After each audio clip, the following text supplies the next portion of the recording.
Le sujet qui nous intéresse est la relation entre la croix et la manifestation de la vie. Il est très important pour nous de voir clairement la relation qu'il y a entre elles.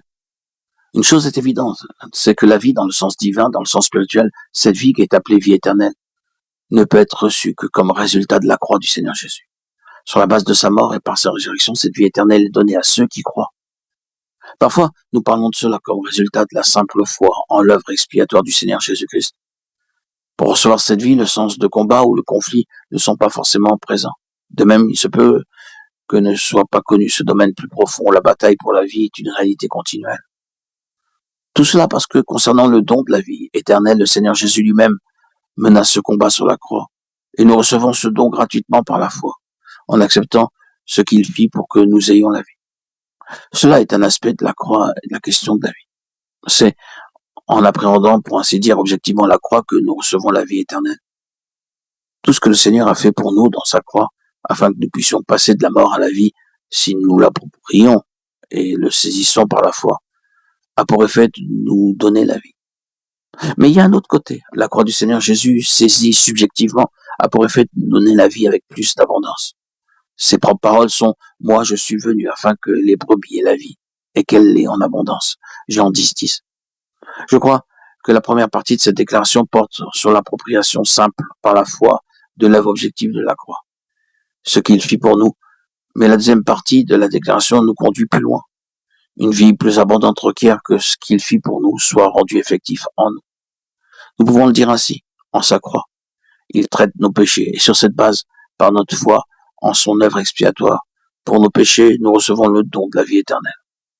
C'est aussi nous-mêmes qu'il a traité. Mais cette œuvre doit se faire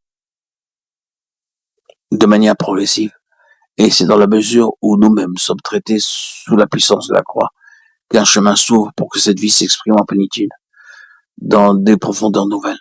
Le fait est que le moi gêne la vie et sa pleine expression. C'est la vie naturelle qui obstrue le cours de la vie divine. Ainsi, ce qui a été fait pour nous doit être fait en nous. Et dans la mesure où cela est réalisé en nous, cette vie devient plus qu'un simple dépôt, plus qu'une simple possession, quoique glorieuse, mais une satisfaction qui s'approfondit et qui s'accroît dans une pleine expression. Cherchons à présenter le point de vue. En premier lieu, il y a dans la création un état de désordre à l'égard duquel Dieu n'est pas engagé. Nous pouvons tous comprendre cela. Il n'y a rien de très profond cela, sauf dans la mesure où ce fait nous touche. Alors nous constatons cet état de désordre dans la création de laquelle nous sommes une partie et que Dieu n'est nullement d'accord avec cet état, avec la création dans cette condition. Cet état de désordre est contraire à son désir. Cette chose a cessé d'exprimer sa pensée, cela est contraire à son intention et par conséquent, il ne peut être lié à cela. Secondement, il y a un lien étroit entre la mort et Satan dans cet état de choses. Ce n'est pas simplement un tout passif dans la confusion, le chaos et le désordre. Il y a des éléments actifs en cela. Nous pourrons dire que ce tout se présente comme ayant des potentialités. Il y a des forces en travail dans cet état de choses.